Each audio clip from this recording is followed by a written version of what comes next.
الحمد لله الذي هدانا لهذا وما كنا لنهتدي لولا أن هدانا الله ونشهد أن لا إله إلا الله وحده لا شريك له ونشهد أن سيدنا ومولانا محمدا عبده ورسوله أما بعد فأعوذ بالله من الشيطان الرجيم بسم الله الرحمن الرحيم سبحان الذي أسرى بعبده ليلا من المسجد الحرام إلى المسجد الأقصى الذي باركنا حوله لنريه من آياتنا إنه هو السميع البصير. وعن بريدة رضي الله تعالى عنه قال رسول الله صلى الله عليه وسلم أوتيت ليلة المعراج 3 أشياء: الصلاة 50 وخواتم سورة البقرة والشفاعة لمن لا يشرك بالله شيئا أو كما قال عليه الصلاة والسلام. میرے بھائیوں، بزرگوں اور دوستوں،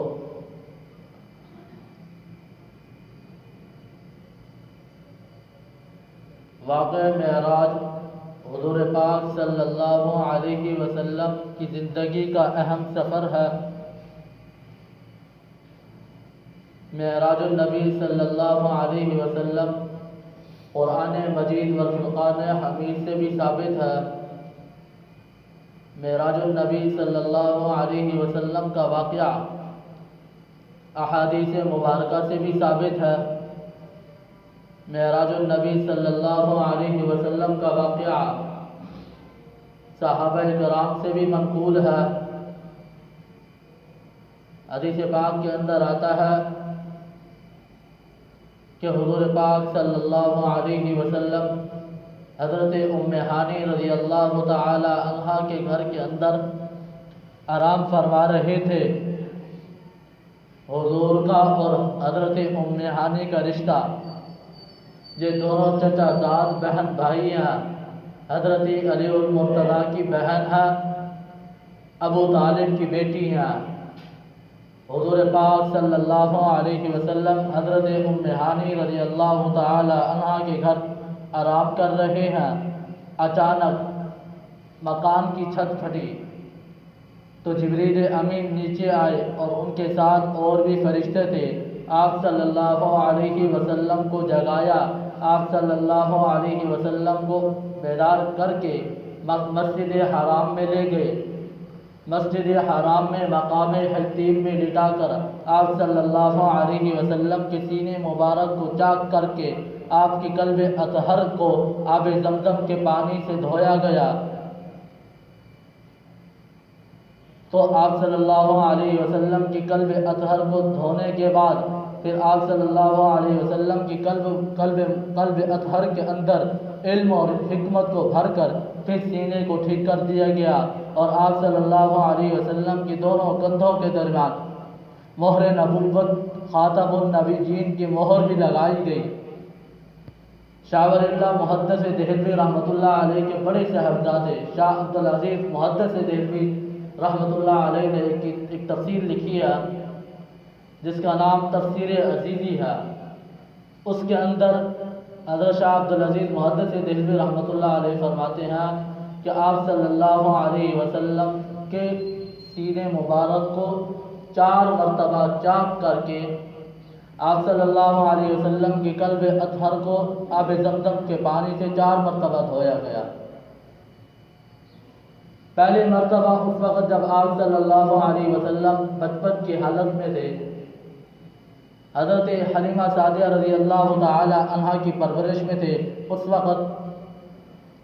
دوسرا اس وقت جب آپ صلی اللہ علیہ وسلم سن بلوغت کو پہنچے تھے.